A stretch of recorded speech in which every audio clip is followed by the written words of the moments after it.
దాంతో పాటు టీమ్ కూడా అసలు కనీసం సపోర్ట్ చేయలేదు అని. ఏమైంది అసలుకి?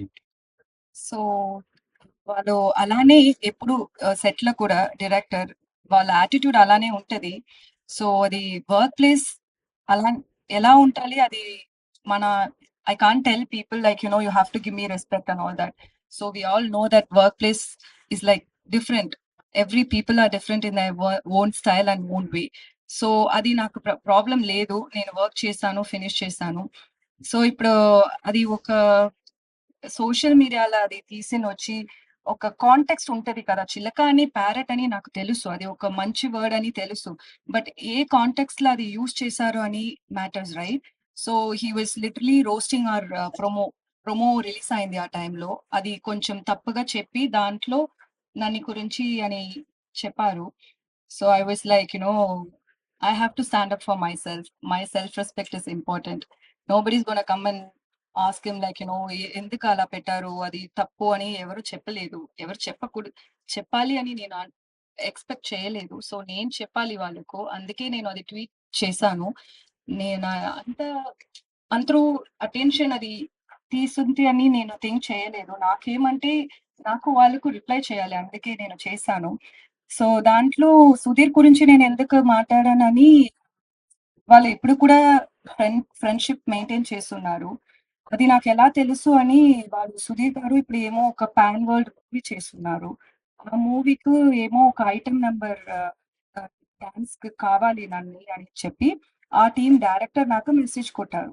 నాకేమంటే నన్ను ఐటెమ్ సాంగ్‌కి పిలిస్తది నాకు తప్పు కాదు. బట్ మనకొక కాన్‌ఫ్లిక్ట్ ఉంది అని ఆల్రెడీ తెలుసు. So wantedly you guys are like coming and poking me. That's very wrong. He knows that. Obviously, they would have discussed about it with him as well, like with Sudhir as well. So, మళ్ళీ ఎందుకు నన్ని గురించి ఒక poking చేసినే ఉంటారు అని అందుకే నేను Sudheer name కూడా దాంట్లో పెట్టాను. ఎందుకంటే it's it's too much like end of the day you should talk about someone who's worked with you on social media. That's very wrong. Obviously, people will talk different things about me, but when you've worked with me, we all basic respect, right? And it's end of the day, you also had worked in this movie. That's your work as well. And even Sudhir Garu's movie, ఇది సుధీర్ గారు movie అంతే. సుధీర్ గారి movie ఇది కూడా. So, మీ friend వాళ్ళు ఇలా గురించి ఒక ట్విట్టర్‌లో ట్వీట్ చేశారు. వాళ్ళు రెగ్యులర్‌గా అది చేస్తున్నారు.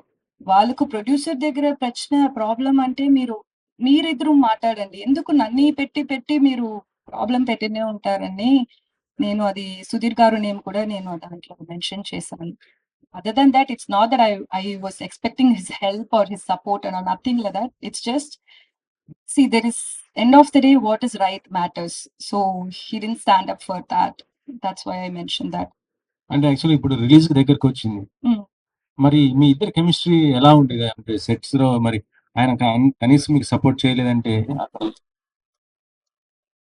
సో, ఆ!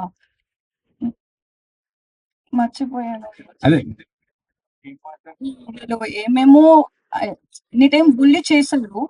కొత్తది కదా! ఇండస్ట్రీకి కొత్తది. సో, ఏమో బుల్లి చేశారు. బట్ నవ్వినే ఉంటారు. సో, ఓకే అని అనుకున్నాను. But when it comes to acting and all he'll be very serious and I will be very serious. So, we had good rapport. For me, I'm honestly saying I have no issues with the director or with the hero as well. Personal conflicts ఏం లేదు. ఇది movie గురించి ప్రాబ్లమే అంతే. So, అది మాత్రమే. But సెట్‌లో సుధీర్ గారు he was very nice to me. He was very kind to me. Producer గారు చెప్పండి. ప్రమోషన్స్‌కి హీరో సపోర్ట్ చేయట్లేదు అనేసి వినిపిస్తుంది. అది ఎంతవరకు వాస్తవం ఏంటి? సుధీర్ ఈ రోజు కూడా రాలేదు. అదే నాకు ఏంటంటే సుధీర్ గారు చాలా రెస్పాన్సిబుల్ పర్సన్ అనే నేను సినిమా బేసిక్లీ ఆయన హీరోలాగా ఒప్పుకున్నది. ఎందుకంటే ఆయన చాలా కింద నుంచి పైకి వచ్చాడు. ఆయనకి ఎప్పుడు పెట్టలేని బడ్జెట్ పెడుతున్నాము కాబట్టి హీల్ డూ జస్టిఫికేషన్ అనుకొని సెలెక్ట్ చేసాము. ఆయన మంచి ఫ్యామిలీ నుంచి ఒక పేరెంట్స్ మంచిలు అప్గ్రీవింగ్ మంచిది. సో నేను I'm believing that will come. ఎందుకంటే మేము ఎక్కువ రోజులు వెయిట్ చేయలేదు. చాలా రోజులు ఇప్పుడు సినిమాని ఆపి దాన్ని కరెక్ట్ చేసుకొని ఫినిష్ చేయడానికి మాకు టైం పట్టింది. అందులో మళ్ళీ ఇప్పుడు ఛాంబర్‌లో ఇష్యూ ఉంది. ఆ ఛాంబర్‌లో వాళ్ళు డిసిషన్ తీసుకునే వరకు నేను ఎక్కువ డిస్క్లోజ్ చేయలేను. So we are waiting for the chamber to take decision. Once it's come just ఆయనకి ఎందుకంటే టీమ్‌తోని కొంచెం ఉంటే ఎట్లైనా కొంచెం తీసుకొని డిసిషన్ అయినా కూడా టైం పడుతుంది కాబట్టి we are waiting. We don't have anything against him. Only ఒక పర్సన్ మంచి చేయలేదు, ఆయన మంచి రెస్పాన్సిబుల్ కాదు, బిహేవియర్ బ్యాడ్ ఉంటే చాలా. ఇప్పుడు ఈమె ట్వీట్లనే మీరు చూడండి, ఆయన తీసేసాక 1 year బ్యాక్ తీసేసాక ఆయన సీన్లు లీక్ చేశాడు నెట్ లో. ఏ సినిమా సీన్లు ఏ డైరెక్టర్ అయినా చేస్తాడు అలా. సీన్లు లీక్ చేస్తే ఛాంబర్కి వెళ్తే ఛాంబర్ ఆయన పోలీస్ కంప్లైంట్ ఇవ్వమని ఇచ్చాం. ఫైల్ అయినాక ఈ రోజు కాగా చెప్పలేదు మీకు, పోలీస్ కంప్లైంట్ ఫైల్ అయింది, కోర్టుకి ఆయన పంపించారని ఇప్పటిదాకా చెప్పలేదు. ఎందుకంటే అది సుధీర్ గారి లైఫ్ కి ఎఫెక్ట్ అవుతుంది, ఒక మూవీకి ఎఫెక్ట్ అయితే ఇంతమంది కష్టాలు ఎఫెక్ట్ అవుతుంది నేను చెప్పలేదు. ఇప్పుడు నేను చెప్తున్నాను, ఎందుకంటే ఎక్కువ రోజులు దాచలేం. అలాంటివి అయినా 1 year కంప్లైంట్ ఇచ్చి మనం అది చేసిన 1 year నుంచి సినిమా ఏ విషయంలో ట్రోల్ చేస్తున్నారు మీరు చూడండి. ఇప్పుడు ఈమె విషయంలో ఈ ఆ మాట అనడం నేను కూడా అసలు చూసే లోపలే ఆమె రియాక్ట్ అయిపోయింది. She like that, she very straight. అదే ఆమె కూడా అదే అంటది. ఇప్పుడు ప్రాబ్లం అంటే మీరు ఛాంబర్కి వెళ్ళండి, మీరు డైరెక్టర్ అయితే అలా కంప్లైంట్ చేయండి, అట్లా మీరు ప్రూవ్ చేసుకుందామంటే ఆయన ఎందులో మెంబర్ కాదు. ఆయన ఇంతకు ముందు కూడా 2 సార్లు సినిమాల నుంచి బయటకు పంపించేది. రాజు గారు కూడా ఆయన ఆపి వేరేతో ఫైన్ చేయించుకున్నాడు ఫస్ట్ మూవీ. సో ఇవన్నీ కూడా అందరికి తెలుసు ఇండస్ట్రీలో. నేను కొత్తగా చెప్పాల్సి, అందుకని ఆయన గురించి మాట్లాడి వేస్ట్, కొత్తగా చెప్పాల్సి వేస్ట్. సో నేను రైట్ టైంకి నాకు చాలా సినిమా ఎఫెక్ట్ అవుతుంది. అందులో డబ్బులు పెడతానే ఉన్నాం, సినిమా ముందుకు జరగట్లేదు, డిలే అవుతుంది, చాలా విషయాలు ఉన్నాయి నేను చెప్పాలంటే. అందుకనే ఆపి సుధీర్ గారికి చెప్పి 2 సార్లు చెప్పాను ఆయనకి. ఆయన రిక్వెస్ట్ చేసినప్పుడు మళ్ళా పెట్టుకున్నాను, మళ్ళీ బడ్జెట్ కూడా ఆయన రిక్వెస్ట్ చేసినందుకు ₹1,00,00,000 ఎక్కువ కూడా పెంచాను లాస్ట్ కి. ఇలాంటివి నేను అన్ని చేశాను. I'm 100% honest and fair and I believe in God. Everything happens for good. So ఇప్పుడు కూడా ఇది సినిమా చేసుకుని ఇంతవరకు వచ్చామంటే కూడా ఒక స్టేజ్ నుంచి వీఆర్ రియలీ గ్రేట్ఫుల్. అండ్ ఇది ఒకటే చిన్న లాస్ట్ హడిల్. సుధీర్ గారికి తొందరలో వాళ్ళ గురించి తెలుస్తుంది, ఆ తర్వాత ఆయన వస్తాడు. ఛాంబర్ కూడా ఉంది కాబట్టి వాళ్ళ దగ్గర వాళ్ళ ముంగట డిసిషన్ ఉంది కాబట్టి ఐఎమ్ హోపింగ్. ఇప్పుడు నేను ఆయన ఆయన ఆయన మీ మీడియా ద్వారా కూడా నేను ఆయన ఇప్పుడు కోరుకుంటున్నాను, ఇది మీ మూవీ, మీరు యాక్ట్ చేశారు, నాకు మీ మీద ఏమీ లేదు. మీరు కూడా ఛాంబర్ లో చెప్పారు ఆ శేఖర్ గారితో ఏం లేదని, ప్లీజ్ రండి. ఎందుకంటే ఈ మూవీని రీచ్ చేయడం, ఉన్న మంచి మెసేజ్, మంచి మూవీని ముందు తీసుకోవడంలో మీ పాత్ర కూడా ఉంటే మీకు సంతోషంగా ఉంటుంది. This is the best, I'm telling you, ఆయన క్యారియర్ లోనే ఇది best movie so far. So ఆయన కూడా పార్ట్ ఆఫ్ దిస్ ఉంటే మాకు సంతోషమే. So I'm hoping that he'll consider and he will come soon. Okay, మనకి ఇంకా ముందు ఈవెంట్ ఉన్నాయి, వస్తారని ఆశిస్తున్నాను. ఓకే, ఇప్పుడు టీజర్ కూడా చూసాము. కాకపోతే టీజర్ లో సుధీర్ ఇది జనరల్ వాయిస్ ఉంది, అంత అండ్ డబ్బింగ్ ఏం చెప్పలేదా? జనరల్ వాయిస్ మాకు సినిమా మొత్తం మూవీ కొంచెం అడ్వాన్స్ టెక్నాలజీ వాడామండి. అంటే నా ఫ్రెండ్ ఇందులో మీరు ఆ టర్మ్ కొత్తది అనుకుంటా, sound designer, I think Germany నుంచి చేసి ఈ మూవీ స్టార్ట్ చేసే ముందు వచ్చి జర్మనీ నుంచి ఒక హాట్‌స్టార్ సిరీస్ చేశాడు. తర్వాత వచ్చి నేను ఇట్లా చేశాను, నీకు డబ్బింగ్ ఇవన్నీ ఖర్చులు తగ్గుతాయంటే నాకు తెలియదు అప్పుడు, ఎందుకంటే మనం జనరల్ గా బయట చేయిస్తాం. తర్వాత అట్లానే ఆయన ఇప్పుడే కాదు, మేము స్టార్టింగ్ సాంగ్స్ ముందే మేము చూసుకుంటున్నప్పుడు సినిమా కూడా అంతా ఆయన క్లీన్ చేసి, ఆయన కొత్త టెక్నాలజీ వాడి ఆయన పర్సన్స్ ని పెట్టి చేంజ్ చేయాలి. సో జనరల్లీ మనకి అంత అవసరం ఉండదు డబ్బింగ్, కొంచెం న్యాచురల్ గా ఉన్న అట్లా న్యాచురల్ గా పెట్టాము. అయితే చాలా మంది స్టార్స్ డబ్బింగ్ అట్లనే అయిపోయింది, అండ్ మోస్ట్లీ ఆన్ సెట్స్ అయిపోయింది, ఎందుకంటే ఆయన కొత్త ఎక్విప్మెంట్ తెచ్చి వాడింది కాబట్టి మాకు అది హెల్ప్ అయింది. సింక్ సౌండ్ లో ఏమైనా చేశారా? I clearly don't know that technology. ఆయన కొత్తగా జర్మనీ నుంచి వచ్చే వాడాడు ఒక ముగ్గురిని పెట్టుకొని. ఈ విల్ నెక్స్ట్ ఈవెంట్ కి ఆయన కూడా వస్తాడు. రాహుల్, ఆయన పేరు Rahul Alam. Is working for very big project. నేనే ఫస్ట్ సినిమాలో ఇంట్రెస్ట్ చేయడం. సో హీ వర్క్ ఫర్ మీసీ. ఆయన ఆ టెక్నాలజీ అడగండి మీరు. నాకు 2 క్వశ్చన్లు. కథ మీరు ఫస్ట్ నుంచి ఉన్నారా? కథ డైరెక్టర్ చెప్పినప్పుడు మీరు అంటే కథ మీద ఇంట్రెస్ట్ ఉంటే సినిమా స్టార్ట్ చేశారా? లేకపోతే సుధీర్ కోసం చేశారా? ఇది ఏంటంటే నాకు ప్రొడ్యూసర్ డబ్బులు ఇచ్చేది ఉంటే ఆయన ఆఫీస్కి వెళ్తే ఆయన నాకు అన్న ఒక లైన్ ఉంది పంచ కథ, ఇది ఒకసారి వినండి అన్న, ఇచ్చారు కదా అంటే సరే విన్నా అంటే ఒక లైన్ చెప్తారు, ఇలా ఇలా ఉంటది. దాని పరంగా బాగానే ఉంది. హీరోస్ ఏంది అనుకుంటున్నారంటే ఈయన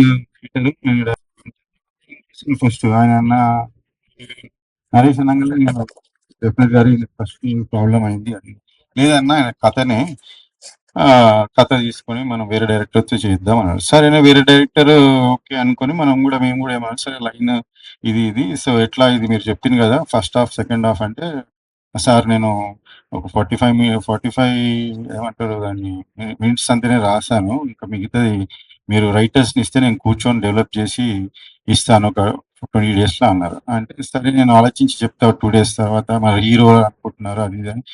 అంటే డైరెక్టర్‌ని వేరే వాళ్ళని కల్పించారు. ఆ డైరెక్టర్స్ కూడా కొత్తోళ్ళు. నేను ఇంతకుముందు కొత్తోళ్ళతో వర్క్ చేసి నాకు ఒక ఇబ్బంది అయితే నేను వద్దులే అని నేను ఆలోచిస్తున్న టైంలో హీరో అంటే ఇంక ముగ్గురు ఆప్షన్స్ ఉండే. ఇద్దరు పెద్దోళ్ళు ఉండే. ఈయన సుధీర్ గారు ఈజ్ వాళ్ళిద్దరికన్నా చిన్నగా ఉండే. అయితే నాకు just generally that's what I'm very నేను చాలా మిడిల్ క్లాస్ ఫ్యామిలీ నుంచి వచ్చినండి. కష్టపడేటోళ్ళంటే నాకు ఇష్టం. వాళ్ళని కన్సిడర్ చేద్దామని ట్రై చేసిన. నాకు చాలా మంది పెద్ద హీరోల ఫ్యామిలీస్ వాళ్ళ పిల్లలు చాలా మంది తెలుసు నాకు. నేను పోవచ్చు, అప్రోచ్ అవ్వచ్చు. కానీ ఇలాంటి రోల్ నాకు అనిపించింది ఏంటంటే సుధీర్ క్యాన్ డూ ఇట్. ఎందుకంటే ఆయన హంగర్ ఆ చిన్న వచ్చిండు కాబట్టి ఆ హంగర్ ఉంటది. అంటే ఆ రోల్ చూసినప్పుడు మనకి ఈ ఈ హీరో చేయగలుగుతాడు, ఈ హీరో జడ్జిమెంట్ ఉంది. ఎందుకంటే నేను చాలా మంది సినిమాలు చూసి చెప్తుండే. రివ్యూలకు పోయి చెప్తుండే ఈ సినిమా ఆడదు, ఆడుతున్నాను. నేను ఆల్మోస్ట్ 90% కరెక్ట్ ఉండే దాంట్లో. సో నేను అట్లా సుధీర్ గారు అనగానే నేను ఓకే అన్నా. ఆయనకి ఈ స్టోరీ నచ్చిందని ఆయన కూడా ఇంట్రెస్ట్ ఉండే. ఓకే అని అప్పుడు మీరు చెప్తూ 40% స్టోరీ ఉంది. 40% స్టోరీ తోటే మేము ఓకే చేసాం అంటారు. అంటే సుధీర్ కూడా హీరోగా వచ్చినప్పుడు కూడా అంటే 100% లైనే సార్ లైనే సుధీర్ కూడా లైనే full full script full script లేదు. కూడా రాలేదు. మీరు అదొక షూటింగ్ స్కామ్ అయింది సార్. నాతో స్కామ్ అయింది. అది ఏమైందంటే సుధీర్ యాక్చువల్లీ ఆ ప్రొడ్యూసర్స్ కి డేట్స్ ఇచ్చాడంట. ప్రొడ్యూసర్ కి ఎన్ని సినిమాలు చెప్పినా ఆయన నచ్చలేదంట. ఈ ఈ పర్సన్స్ స్క్రిప్ట్ చెప్పగానే ఆయన నచ్చిండంట. అప్పుడు నా డబ్బులు ఇస్తాను నాకు ఆఫీస్ పిలిచి నాకు ఈ స్టోరీ చూపించారు. ఇది ఆయన్ని ఒప్పుకున్నాడు. చెప్పిన ఆయన నరేష్ ఒప్పుకున్నాడు. ఇది నేను డెవలప్ లేదన్న. తర్వాత నాకు డేట్స్ ఇస్తాడంటే నన్ను తీసుకుపోయి కల్పించిండు. అప్పుడు ఏది చెప్పాలి ఎవరైనా నా దగ్గర 2 స్టోరీలు ఉండే. ఒకటి చెప్పినా ఆయన నచ్చలేదు. ఇంకోటి ఇది అట్లనే చెప్పేసిన నచ్చిండు అని చెప్పారు. ఆ స్టోరీ ఇంకా నన్ను ఇచ్చారు అలా. సో ఇది జరిగింది. సో నేను అది డెవలప్ చేయించుకున్నాను. ఈవెన్ ప్రీ ప్రొడక్షన్ 5 months వరకు హాఫే రాశారు. కానీ ఆ సెకండ్ హాఫ్ వాళ్ళకి వస్తలేదు. సో క్యారెక్టర్స్ ఆర్క్ అవన్నీ మనకు చాలా ఇంపార్టెంట్ కదా. అవి వస్తలేకుండా డిలే అవుతుంది. సుధీర్ గారికి లేట్ అవుతుంది. 6 months వెయిట్ చేస్తున్నారు. డైరెక్టర్ ఏమైనా కండిషన్ అంటే ఆయన సినిమా ఫినిష్ చేయగా చెయ్యొద్దు అని ఏ సినిమాలు. నాకు ఏం చేయట్లేదు సార్ అంటే ఇంకా మేము సరే ఫస్ట్ హాఫ్ అయినా కానీ స్టార్ట్ చేసేద్దామని స్టార్ట్ చేసాం. అది అయిపోయినాక నేను లాస్ట్ అయిపోయినా బేసికలీ. సో నాకు తర్వాత బడ్జెట్ లేకపోయిపోయి ఆయన అన్ప్రొఫెషనలిజం చాలా కష్టమైంది. సో ఇప్పుడు మీరు కంప్లీట్ చేస్తున్నారా, వేరే డైరెక్టర్ పెట్టుకున్నారా? అంటే ఎంతవరకు కంప్లీట్ అయింది ఇప్పుడు? ఇప్పుడు 100% ఫినిష్ అయింది. ప్యాచ్ వర్క్స్ ఉంటాయి. ఓకే. అండ్ నాకు చాలా మంచి టీం దొరికింది. వాళ్ళు I think first time director పేరు కూడా లేకుండా పోస్టర్ రిలీజ్ చేశారు కదా. అంటే డైరెక్టర్ పేరు అదే సార్. నేను ఇప్పుడు డైరెక్టర్ అనేది ఇంపార్టెంట్ కాదు సినిమాకి. నాకు అనిపించింది ఏంటంటే ఆయననే లేడు. ఆ స్థాయి ఇచ్చినప్పుడు ఆ స్థాయి పర్సన్ ఎలా బిహేవ్ చేయాలి. ఇప్పుడు we marry person, you can't doubt your wife or husband when you enter relationship. అందరినీ డౌట్ పెడతా ఉంటే సరే వీడు అందరికి అయ్యే వరకు సినిమాలో మేము డీప్ లోకి వెళ్ళిపోయాం. తర్వాత తిరిగి వచ్చి చూస్తే ఇక్కడ మిస్టేక్ ఇక్కడే ఉంది. సో అది జరుగుతుంది సార్. చాలా మంది సినిమాలు ఆగిపోతాయి బేసికలీ. నేను ఆగకుండా చేశాను. నేను ఏది చేశానో అది హానెస్ట్ గా సినిమాని బయటపడేశాను. ఇంత వీళ్ళందరి లైఫ్ 100 మెంబర్స్ అట్లీస్ట్ అందులో కొంత వాళ్ళు ఉన్నారు, పాత వాళ్ళు ఉన్నారు. బట్ కొత్త వాళ్ళు basically they deserve to be you know movie to come up. And ఇలానే సినిమాలు ఆగుతా ఉంటే మనము ఎవరో ఒకరు ధైర్యం చేయకుండా కాదు. నాకెందుకైతే నేను అనుకున్నాను. But okay maybe I'm the first one and new one. So ఆమె కూడా చాలా మంది ఫోన్లు చేశారు ఇండస్ట్రీ నుంచి. అట్లా నువ్వు ప్రొడ్యూసర్ కి సపోర్ట్ చేస్తావని. ఆమె actually she stood by me. So నా రెస్పాన్సిబిలిటీ ఇంత పెరిగింది. చాలా మంది కొత్త టీంలో వాళ్ళు నాతో ట్రావెల్ చేస్తున్నారు సెకండ్ మూవీ వేరే మూవీ కోసం. నా బాధలో నా ముందుకొచ్చి హెల్ప్ చేశారు. నేను స్టోరీని నేను ఆపిన తర్వాత 9 months కూర్చొని మళ్ళీ ఆ సెకండ్ హాఫ్ వాళ్ళు ఫినిష్ చేయండి, వాళ్ళు రాయండి, సరిగా రాయండి, నేను కరెక్ట్ చేసుకొని మీరు బిలీవ్ మీ ఇట్స్ ఫస్ట్ దానికి everybody who heard it, who saw it, they all said అసలు సినిమా ఆపినందుకు నువ్వు లక్కీ, నువ్వు చేసినందుకు చాలా మంచిగా వచ్చింది. So I'm also confident about the output now.